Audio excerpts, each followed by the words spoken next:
Hello दोस्तों, नमस्कार। आज एक ऐसी कहानी लेकर आए हैं जो आपके दिल पर एक छाप छोड़ जाएगी। गांव के बाहर बने पुराने कुएं पर सुबह का समय था। कुछ बंजारा युवतियां हंसी मजाक करते हुए पानी भर रही थी। तभी धूल उड़ता हुआ एक रईसजादा बंजारा घोड़े पर सवार वहां से गुजरा।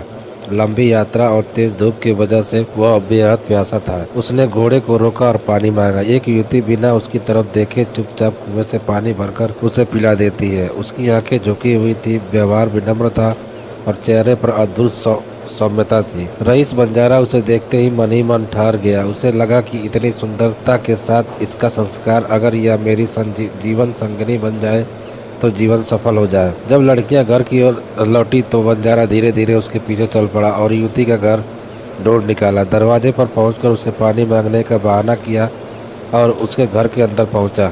बातों बातों में उसे पता चला कि लड़की अभी अविवाहित है। बस फिर क्या था, उसने लड़की के पिता को सीधे विवाह का प्रस्ताव रख दिया। पिता पहले हिचकिचाए, बोले, मैं गरीब आदमी हूँ, दहेज नहीं दे सकता हूँ। बंजारा बोला, मुझे आपकी बेटी चाहिए, दहेज नहीं। परिवार और बिरादरी के सलाह के बाद शादी तय हो गई और जल्दी ही दोनों का विवाह भी हो गया। विवाह के बाद दोनों घर लौट रहे थे। रास्ते में शाम हो गई। जंगल में पहाड़ का पड़ाव डालना पड़ा।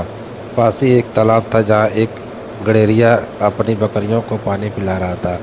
वह खुद भी झुककर बकरियों की पानी की तरफ पीने लगा। रईस बंजारा हंस पड़ा, देखो यह बकरी की औलाद है। नवविवाहिता पत्नी बोली, नहीं स्वामी, इंसान ही है, बस संगत का असर है। 3 बार यही बात दोहराई गई और तीसरी बार बंजारे का अहंकार भड़क उठा। गुस्से में वह बोला, आज से हमारा रिश्ता खत्म, मेरे साथ मत आना। और उसे जंगल में अकेला छोड़कर चला गया। रोती हुई बंजारन वो वही गडेरिया मिला। उसने उसे बहन बनाकर अपने आश्रम। बंजारण पढ़ी लिखी और समझदार थी। वह धीरे धीरे गडेरिया को सिखाना शुरू किया, बोलना, रहना, समझदारी से फैसले लेना। कुछ समय बाद उसे गडेरिया की बकरियां बिकवाकर घर बनवाया, घोड़ा खरीदा और उसे राज दरबार जाने को कहा। एक दिन घुड़दौड़ हुई। गडेरिया का राजा की जान बचा बैठा और उसे सेनापति बना दिया। फिर राजा ने अपनी बेटी का विवाह भी उसी से कर दिया और आधा राज्य दे दिया। एक साधारण गडेरिया राजा बन चुका था। अब समय था बंजारन के बदलने का। उसने नए राजा से कहा, राज्य में आने वाले एक खास बंजारे को पकड़ लेना। कुछ समय बाद वही घमंडी बंजारा पकड़ा गया और जेल में डाल दिया गया। जब बंजारन जेल पहुंची, उसने वही शादी वाले कपड़े पहन रखे थे। बंजारन उसे देख कर रो पड़ा, मुझे माफ कर दो। राजा ने उसे कठोर दंड देने ही वाला था, लेकिन बंजारन ने रोक दिया। वह बोली, मेरा बदला पूरा हो चुका है।